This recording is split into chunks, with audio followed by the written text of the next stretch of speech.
Wherever you may be, however you may be listening, thank you so much for tuning in to another edition of the Cardinals on SI podcast. My name is Don and Drew, and joined every week by the main squeeze, Richie Bradshaw. Before we get into the nitty gritty, go to comment, like, subscribe on the video. Definitely helps. And obviously, subscribe to the YouTube channel. I don't know how you can subscribe to the video. You can definitely subscribe to the channel, though. Hashtag Road to 2K Richie. It is a wonderful, wonderful Thursday, right? Is today Thursday? I've lost track, but yes, it is Thursday. We do not have football tonight. Time is a construct, but that is for a perception. later, deeper episode. We are here to talk Arizona Cardinals football and possible cut candidates. A couple of different outlets made their picks for guys who could potentially be trimmed from the Arizona Cardinals roster. But before we get into that, how are you? I'm good, my friend. It's just another beautiful, chilly day in the desert, which, for Arizonans, chilly is 50s and 60s. I can't feel my hand currently, so I have an Aussie right next to me who is letting me pet her, but her coat is very warm, so it's a win-win. Yeah, I always feel like the odd man out whenever I go to cold weather places. For example, whenever I'm in Indianapolis for the NFL Combine, being out here in the desert for over a decade, my blood has thinned out from being back on the East Coast, and so, like you said, 50 degrees, I'm freezing. Like I need to bundle up. Like I am just frigid. Back east, whenever I go back there for like NFL events and stuff, it hits 50 degrees over there, Richie. Like they're ready to go on a run. They're ready Right. to bust out those shorts and the t-shirts. So it's just crazy to see the difference. Dude, when we go to Mobile, Alabama, and not only is it cold, but it's raining the whole time. Oh my God, it's miserable. So there's a reason why we say out here that 80 degrees is sweater weather, because we don't deal with the cold. But then alternatively, 110 degrees out, that's a beautiful day. 100 degrees out, it's like, wow, this is a cold day for us. Like, just funny perceptions. Yeah, no, perceptions for sure. And I think that's really good transition to what we're going to talk about today. The Cardinals have plenty of cap space moving into 2025. Money is not a problem for general manager Monty Austinford and company, but teams are always looking for ways to maybe trim the cap, expand their salary cap spending power. Really quick, the Cardinals have the fourth highest amount, of cap space moving into 2025, just shy of $70 million, according to OverTheCap.com. And that is an effective cap space. So cap space not used for the rookie class and then the top 51 players on the roster. The Trey McBride extension is coming. That's probably going to be around $17-18 million a year, if I had to guess. But they still have a lot of money to play with moving into the next few months. Let me cut you off real quick. Just with Trey McBride, side conversation. Do you think he resets the market? Yes. I was going to say, I think at worst he's going to be second to whoever is making the second most. I would not be surprised if he resets. I understand he doesn't score touchdowns, but it's everything else that he does for you as the check down guy, as the potential big play player and everything like that. So just curious. And if you're watching, drop a comment and let us know what you think, if McBride will or if he should reset. Yeah, I don't think McBride is quite in that class of, he's good, but he plays in Arizona, so not really a lot of people talk or know about him. No, he's legit one of the best tight ends in the National Football League. I don't think the lack of touchdowns is really going to come back to bite him in the behind. He's going to get paid. Yeah, man. And it's not like he didn't have opportunities to either. It's just it didn't fall his way a handful of times. But no, I do think Trey McBride resets the market. That's just, it is what it is nowadays. We live in a how can I top the other person's contract, which is good for the players. And I feel like it kind of keeps resetting the bar for them. Every year, someone will reset the market. So 100%. Yep. And so when you look at a guy like Trey McBride at a position where it's so hard to find some of that top talent, like Trey McBride is, you for sure, I feel like you're going to have to open up the checkbook to keep him. Yes. Nope. 100%. One more thing. Sorry, totally distracted with Trey McBride. And we can honestly have a whole episode with him. 10 seconds. Is Trey McBride the team MVP this year? I would say so. Yeah. I think so too. All right. Let's talk Jaylen Thompson now. Let's talk Jaylen Thompson and a couple of other cap candidates. This article by OverTheCap.com had made its rounds on, I don't even say like Cardinals Twitter, but just regular NFL Twitter as well. OverTheCap.com released their list of cut candidates moving into the 2025 season. Cardinal safety Jaylen Thompson was one of them. Thompson, we just talked about players who play in Arizona who are good but don't necessarily get a lot of recognition. Trey Oh my McBride God, it's Thompson. players. But I feel like Jaylen Thompson is that classic case of he's a really good football player, but because people don't watch the Cardinals, nobody really sees him like that, at least on like a national scale. He's like one of the best kept secrets for the safety position. He's good. Good.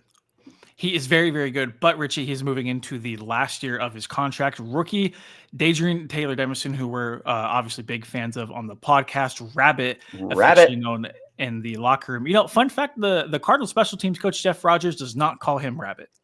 I think he's the only person in that building who doesn't call him Rabbit, because he told him to his face during rookie OTAs, quote, "I'm not going to call a grown-ass man Rabbit." Well, you know what? It sounds like he hates fun. You know, he's a special teams coach. I think that's in the job description, brother. That's 100% what it takes to be a special teams coach. So I have no problem with it. Dude, nicknames are funny. Like sometimes you have really badass ones like Weapon X, and then sometimes you just have funny, really unique ones like Rabbit. Like how many guys are called Rabbit? It's funny. It's unique. None. I don't know. It's so fun to drop in conversation too. Kind of, you just drop that little Hershey kiss. Like, yeah, I was talking to Rabbit the other day. It's yeah. Like, did you see Rabbits play for the Cardinals? Yeah. Rabbit. What? Yeah. I'm not listening to those Cardinals on SA guys anymore. They keep calling like random players animals. It's crazy. Was there a rabbit running on the field? No. Well, yes, there was, but not a rabbit. Not literally. Yeah. Not like the Fox at Arizona State a couple of years ago. Dude, I absolutely love the legacy that Fox left behind. Donnie, this is turning into fourth down and tangents. That's all I'm saying. Good times, man. Good times. Also, we're bringing back cold pizza. If nobody on this program knows, me and Richie are going to bring back the former ESPN program Cold Pizza. Why? I don't know. I don't even think the show was that great. Somebody asked me about it the other day. I didn't even think the show was that great. It's just the nostalgia of watching it in the morning, getting ready for school. Dude, yeah. Putting that on, and I mean, back then I wasn't even a big sports fan. My dad would put it on while me and my sister were getting ready for school and everything, and it was like, yeah, I'm just drawn to it. Like it's exactly that. It's that nostalgia that we had growing up, getting ready for school, cold pizza on in the background. Steering us back to the actual reason we are here today. We'll try. Yeah, we'll try.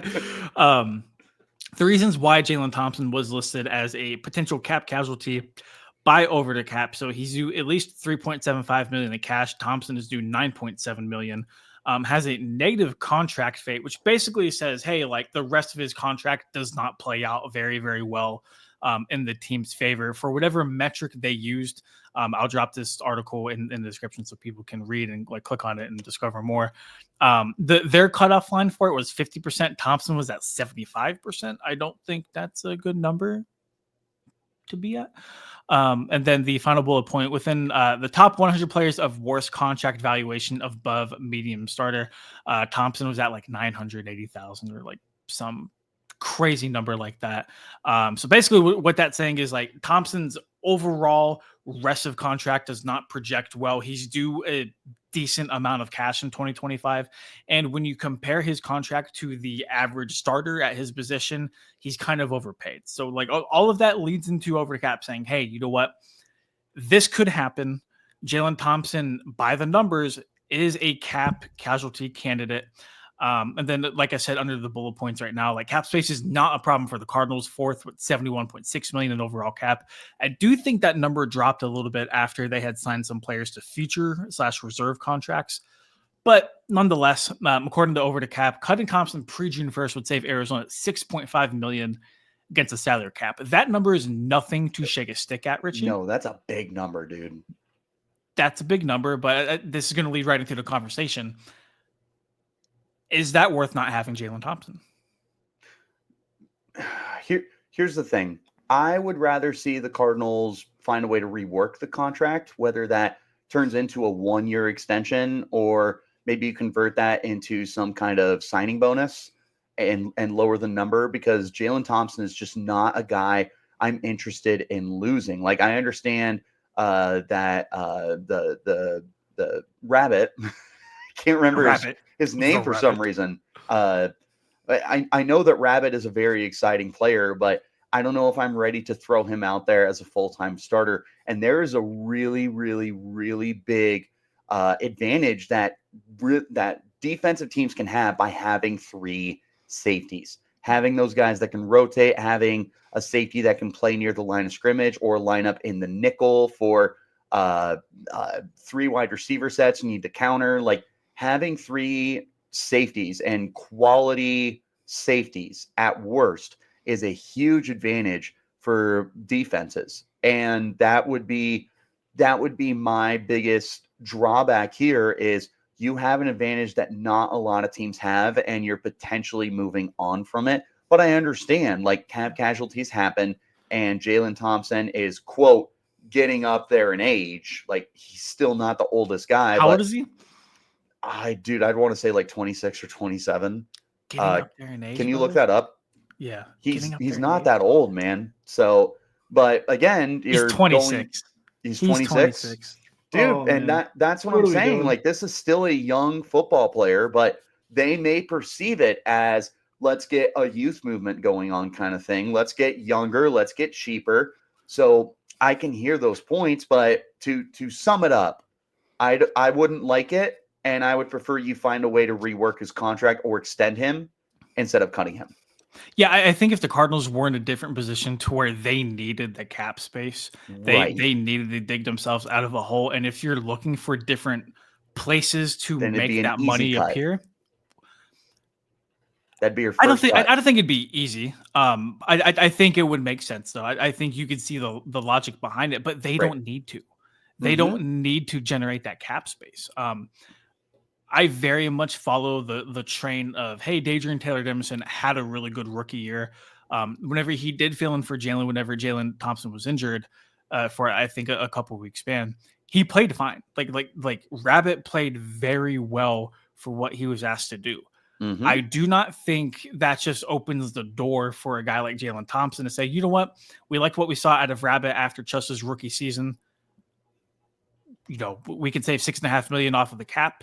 See you later, Jaylen. Like, I do not think, like, I don't think you kick Jaylen Thompson to the curb just because you can save money. I think Jaylen Thompson is a really good football player. I still think you would like to see Dadrian Taylor-Demerson develop a little bit more behind him and behind Budda Baker. And like you said, that starting little like trio of safeties you have with Budda, JT, and Rabbit now, I think is a very, very, very good trio to have. And you know what? JT has 1 year left of his contract. Let him play out his contract. And if you still really, really like Rabbit moving into the 2026 offseason, then you feel more than comfortable with letting JT walk. And you throw Thompson an offer if he wants to go play somewhere else, or if he wants more money, so be it. You have his replacement already. But just in terms of being a playoff competitor in 2025, cutting Jaylen Thompson does not make sense to me. No, it doesn't. And this feels like whatever they would be doing, it'd be addition by subtraction. And unless you're getting like Malachi Starks or Xavier Watts in the NFL draft, there's not really anyone I'm interested in.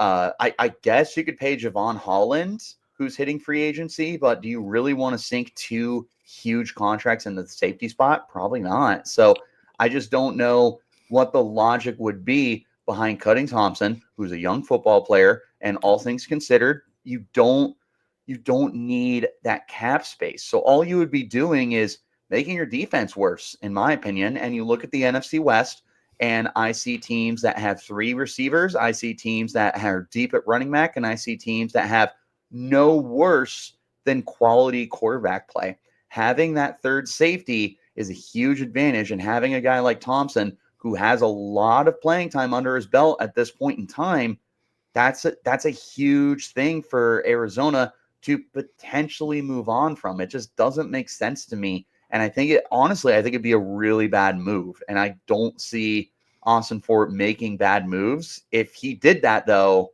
I'm not going to lie. I wouldn't rip him, but I would be very, very upset and disappointed. No, I would agree. It's just I do not think the pros outweigh the cons whenever it comes to potentially cutting JT. Um, we've already established like he's a good football player, man. Right. I understand the hype behind Taylor Demerson. He's probably going to see an increased role in 2025 and deservedly so.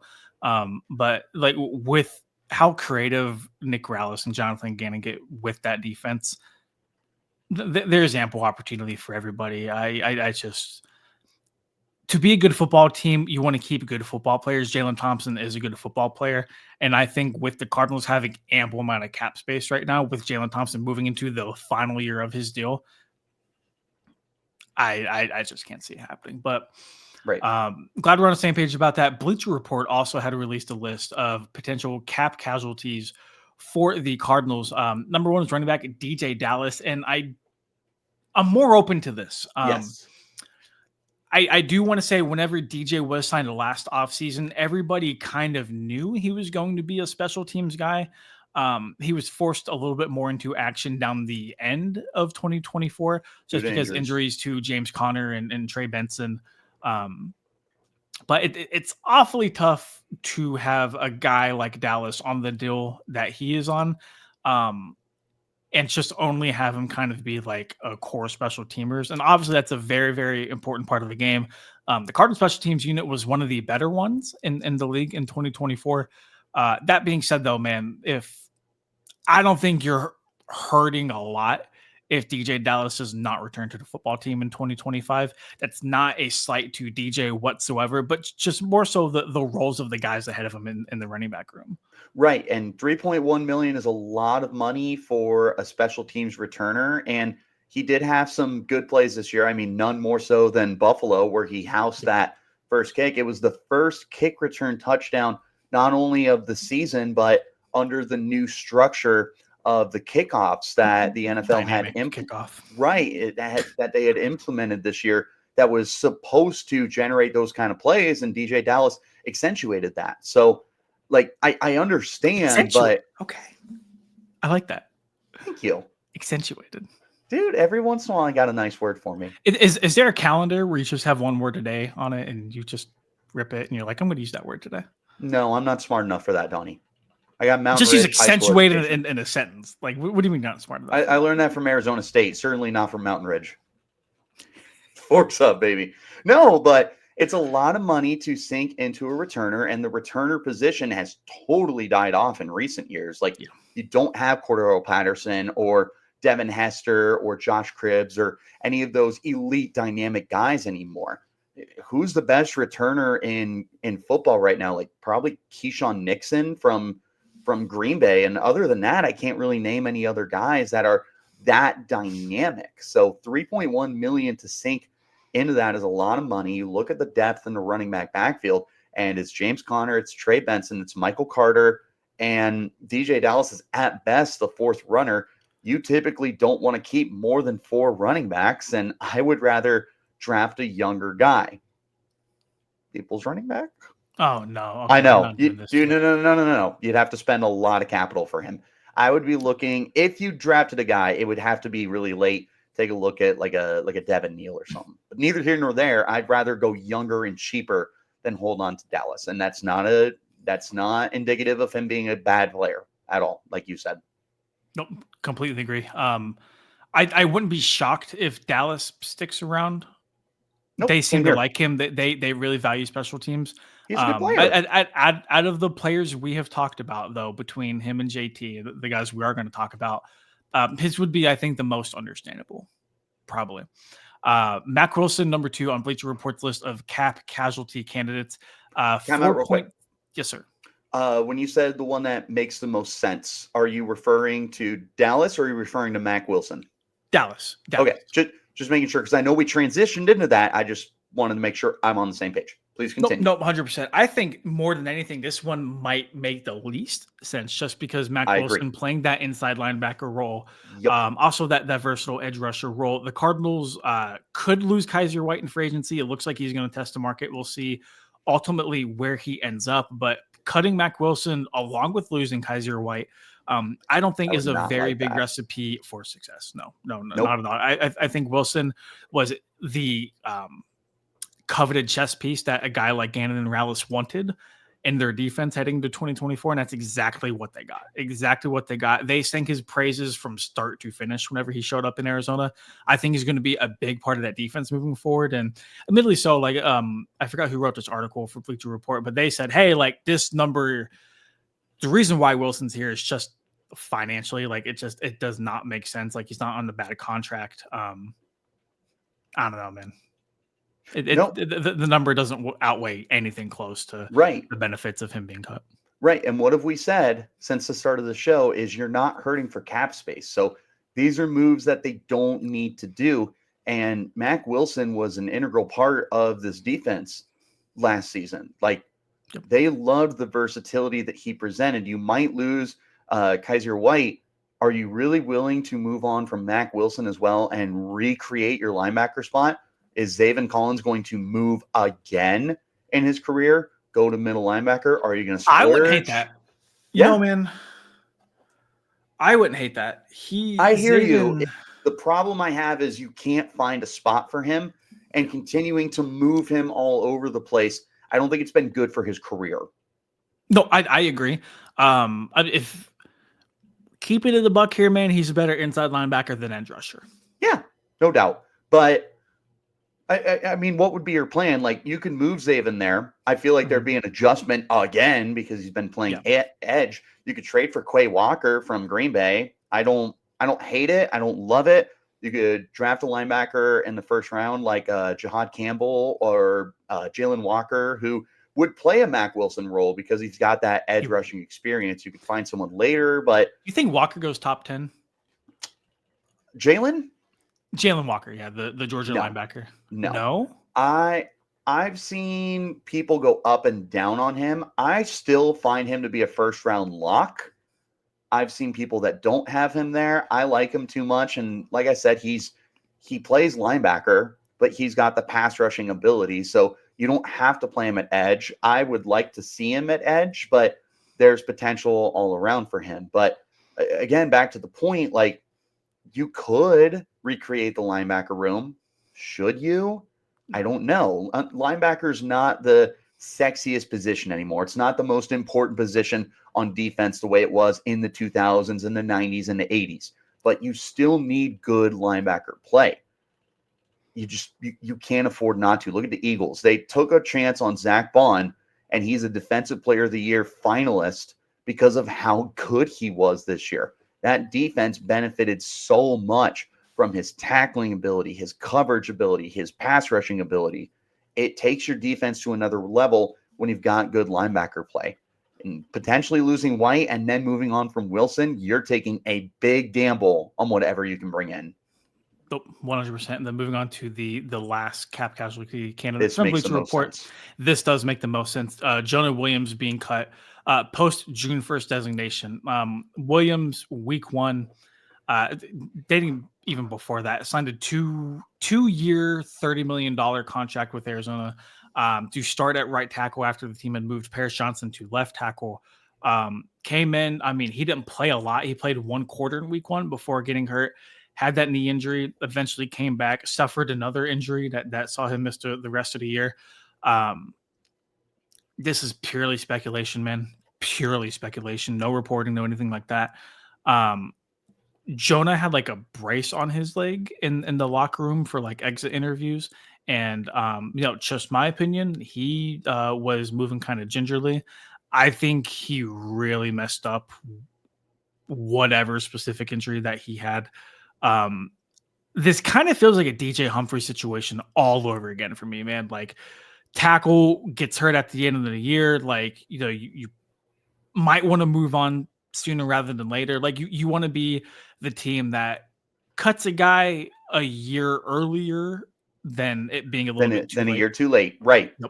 Yep. Nope. I hear you. I hear the logic. Donnie, I can't even remember him being on the field. Like, genuinely, he was injured the whole year. And it's such a bummer because when he came in, you were really excited about the potential of having your bookend tackles with Paris moving to left and Jonah holding down the right side, and the offensive line taking a huge step forward. And I do think the offensive line did do that, but I mean, it wasn't because of Jonah Williams being out there. I genuinely, I don't remember him being out there. And I think in 10 years from now, when you're sitting around the living room and you're talking and you're just naming random Cardinals, you're going to go Jonah Williams. You're going to go, he was a Cardinal, wasn't he? And this isn't to be disrespectful to Jonah Williams. Please don't take it that way. But he's had no impact on this team for one reason or another. And $16.1 million, that's a year's salary for Trey McBride. Yeah, that's an easy choice for me. Yeah, I think cutting Williams, it would carve out 10.1 million in cap space for 2025. Granted, post Following the June dead, 1st, so right? like you wouldn't see that money officially until June 1st, but you would still let him you'd still clear that roster space, and then you would still let him try and find another team if possible.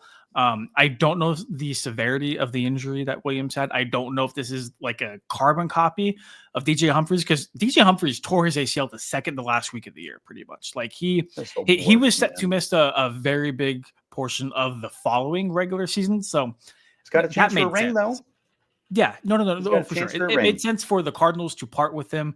They gained, I think, like 14 million, like 14.5 million, whenever they cut Humphries.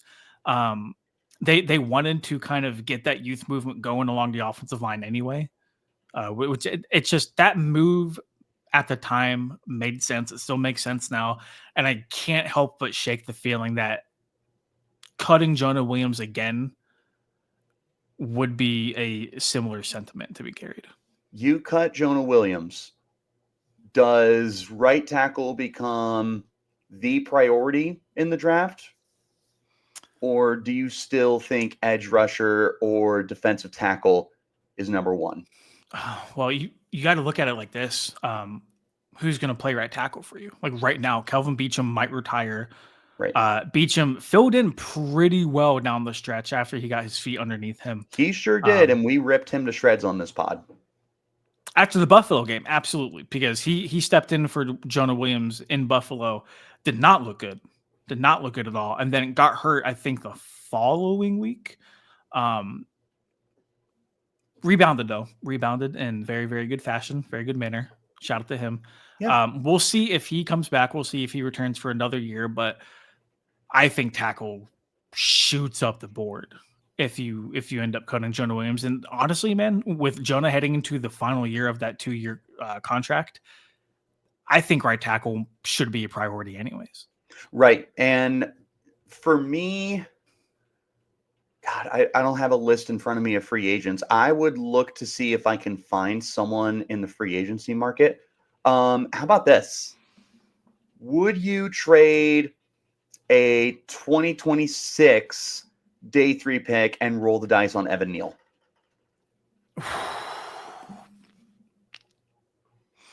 I was going to say the thing that turns me off to that is that first round pick contract. Dude, I thought he was going to be so. I thought he was going to be so good. Everybody did. Dude, he could play right tackle. You play left. You kick him inside. Like in theory, he was supposed to be everything, and it turned out he was worse than Eric Flowers. That's saying something. That's saying something. He got benched before the first month of his second year. Not good. Not good at all.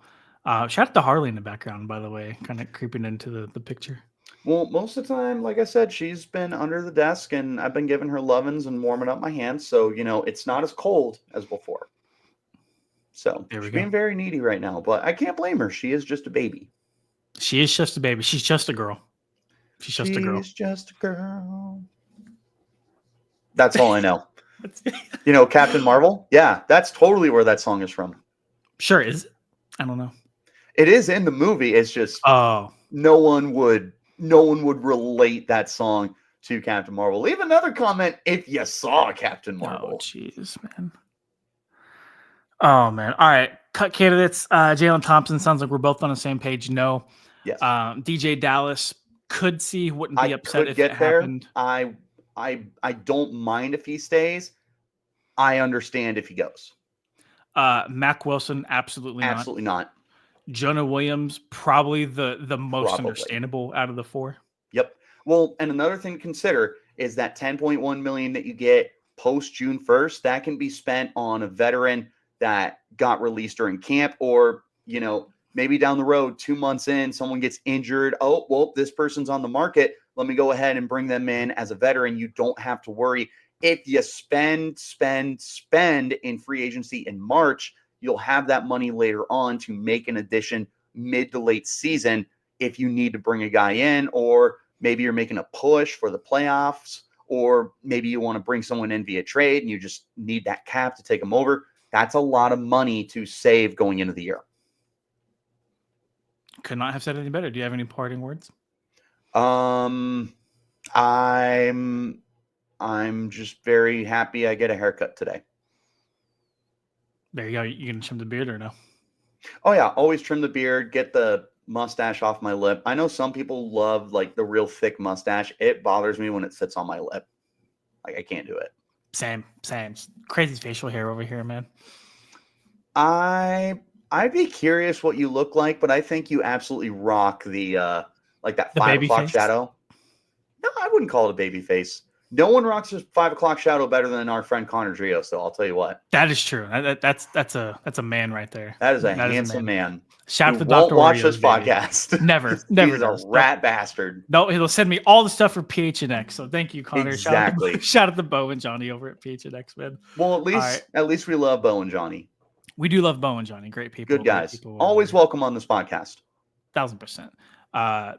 Bo, if you're somehow watching this, please stop sending me pirate stuff. It's already depressing enough. Watching them lose, I don't need to see memes about them losing. Did you see the meme? God, I don't know who it is, but the guy's like sleeping, and then the next one, like he's wide awake. Is it Shaq? It's Shaq. So the first one he's sleeping, and it was like the Pirates trying to make additions to make their roster better. And then the second one is the eyes glowing, and it's like the Pirates trying to get a baseball card from an 11-year-old. What do you do? That's exactly the one. What do you do? Look who sent it. Bo Brock. Bo Brock. What a guy. Donnie, one last question before we go. You're that 11-year-old kid. What are you doing? I need Livy Dunn's phone number from that 11-year-old kid. I was going to say, that has got to be added there. Or like her snap, but Livy like threw in that her. You could watch a game in the suite with her. Yeah. But would she like talk to you, or would she just like be there? That's big. That's a big distinction right there. Because if I'm chopping it up with Livy Dunn, well worth the price tag. If Livy is just there and like has like a wall of security between like me and her, and I can't really like talk to her, I'm cool. Well, you also got to consider this is an 11-year-old boy. It's not like me or you sitting with Livy Dunn where it's like, yeah, I probably need to establish a little bit of a barrier because I'm in a relationship. Yeah. 11-year-old, he can shoot his game, and she'll probably be like, that's adorable. Yeah, that's cute. Yeah, that's so cute. Please don't ever say that again. Yeah. I don't know where you learned those words, but you need to The stop. FBI is actually outside the ballpark right exactly. now. Please get off of TikTok. You are getting brain rot. Are you in the Instagram comment section? That was pretty bad. Oh, man. Let's get out of here, dude. What's the wording on that? Sorry. Is it watch with her or be in her box? Like, is there a chance she's not there? I'm not going to make a comment on being in Livy Dunn's box. Thank you so much for tuning in to another edition of the Cardinals on SI podcast. For Richie Bradshaw, follow him on Twitter at RichieBrads36. Follow me on Twitter at Donnie Drewham. Things went terribly astray towards the end of the podcast. I have no words. Garlic bread is really good. And we will see you guys next time. Peace.